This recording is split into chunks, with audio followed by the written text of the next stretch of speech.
एक इन्होंने टेंडर कह रहे हैं कि हफ्ते बाद हो रहा है, हफ्ते बाद हो रहा है, वो भी आपको पता है भी क्या उसके हालात हैं। तो द्रौपदी मुर्मू जी इतने बड़े ओहदे पे राष्ट्रपति लेवल से भी इन्होंने करा लिया, उसकी भी कोई गरिमा नहीं है। तो हर चीज कागजों में हो रही है। थाने वाली जगह पे पार्किंग बननी थी, आज उसका भी जो हालात है आपको पता है। अंडर ब्रिज कह रहे थे भी 2-3, हमारा शहर 2 हिस्सों में बटा हुआ है, 3 जगह पे अंडर ब्रिज या ओवर ब्रिज बनाए जाएंगे, वो भी आज कुछ नहीं है। तो मात्र घोषणाओं तक सीमित है। आपसे आज यही आग्रह है भी आप ये सच्चाई जो है ये दब ना जाए, आने वाले टाइम में कहीं वही चीज है भी लोगों को ये गुमराह करने की कोशिश करेंगे। तो पत्रकार साथियों ने सच्चाई दिखानी है और आने वाले टाइम में इनको इनकी करनी का फल मिले, मैं यही कहना चाहता हूँ।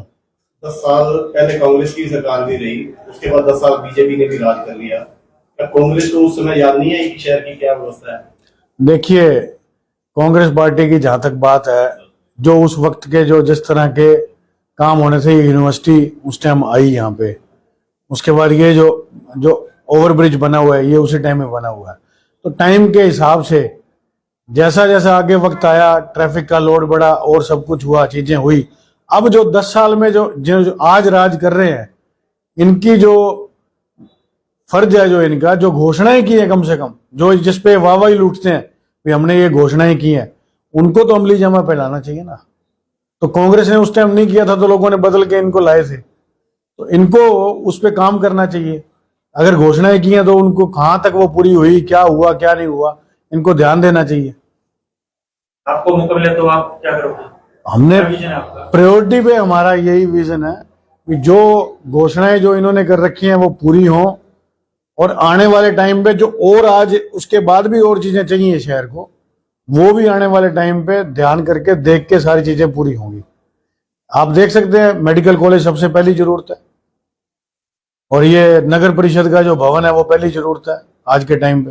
अंडर पास है, ये जरूरत है। ट्रैफिक का इतना लोड है, जो बड़े वाहन है उनके लिए बाईपास जो है, मिनी बाईपास बार की बार ये निकलें, इसकी जरूरत है। शहर में थाने वाली जगह पार्किंग की जरूरत है।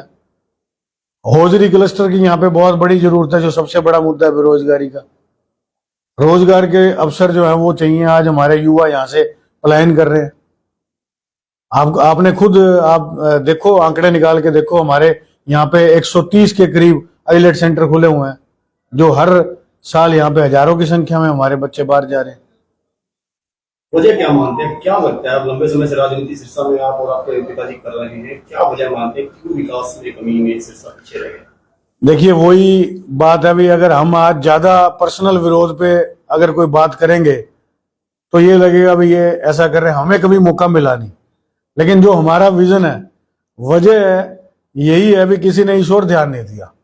अगर इतने इतने बड़े बड़े मुख्यमंत्री मंत्री यहाँ पे रहे, तो उद्योग मंत्री अगर यहाँ पे रहे तो हमारे उद्योग कितने, या कोई एक था जीटीएम था तो वो यहाँ से क्यों पलायन कर गया, इस बारे में ध्यान देना चाहिए। जो हमारे यहाँ पे कृषि आधारित चीजें हैं, उनके हिसाब से फूड पार्क है या कोई इंडस्ट्रीज हैं, उनको लाना चाहिए, ताकि मूलभूत हमें अभी क्या हो रहा है, अभी हम यहाँ पे सीवर खेल रहे हैं। अभी तक ये लोग अभी हर साल ये पोस्ट डालते हैं और ये देखते हैं कि यहाँ पे पानी रुका हुआ है। लोगों का दिमाग वहीं पे रोक के रखना चाहते हैं, भी हम ठीक करेंगे, हम ठीक करेंगे। इससे ऊपर ये सोच ही नहीं उठने देना चाह रहे कि हमारी मूलभूत चीजें क्या है। आने वाले टाइम में जैसे बड़े शहर विकसित हो रहे हैं, क्यों हो रहे हैं? इंडस्ट्री से हो रहे हैं, बड़े शिक्षण जो संस्थान है उनसे हो रहे हैं, या मेडिकल सुविधाएं हैं उनसे हो रहे हैं। वहां तक तो हमारी सोच ही नहीं जा रही। हम अभी तक ये सीवर और पानी में ही उलझे हुए हैं। राजन जी, दिल्ली से आए हुए हम और लगातार हम तमाम इलाकों का दौरा कर रहे हैं, गांव में जा रहे हैं, लोगों से हम बातचीत कर रहे हैं।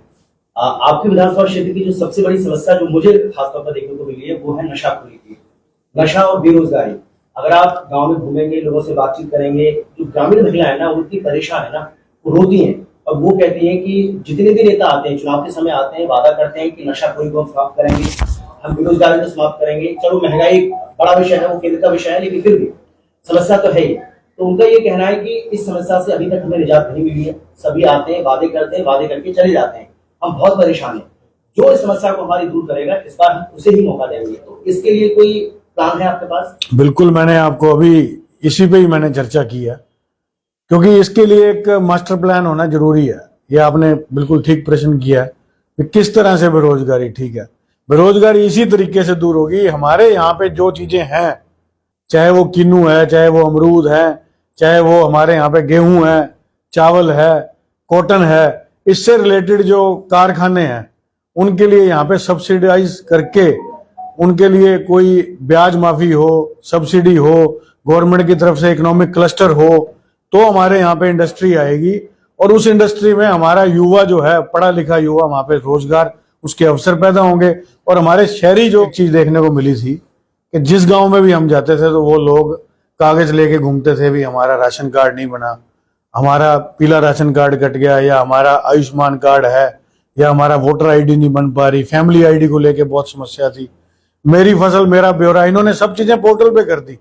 अब वो ग्रामीण इलाके में लोगों को उस बारे में जागरूकता नहीं है, वो कहाँ जाएं, कैसे हो। तो हमने उसको देखते हुए, लोगों की सुविधा को देखते हुए, ये एक चलता फिरता CHC सेंटर चलाया और उसका बेनिफिट बहुत ज्यादा अच्छे लोगों को हो रहा है और वो आने वाले टाइम में और इसको बढ़ावा भी दिया जाएगा। विधानसभा चुनाव बिल्कुल नजदीक है, मतलब बहुत कम समय रह गया है, कैसी तैयारी में आपका परिवार? बिल्कुल, लोगों से मेलजोल चल रहा है और ज्यादा चल रहा है। हमारी टीमें भी लगी हुई हैं डोर टू डोर, लोगों की समस्याएं जानने, लोगों का जो है जान पहचान जो लोग हैं उनको जागरूक करने के लिए कि तुम्हारी यहाँ पे हर मोहल्ले में हमारी टीम बन रही है।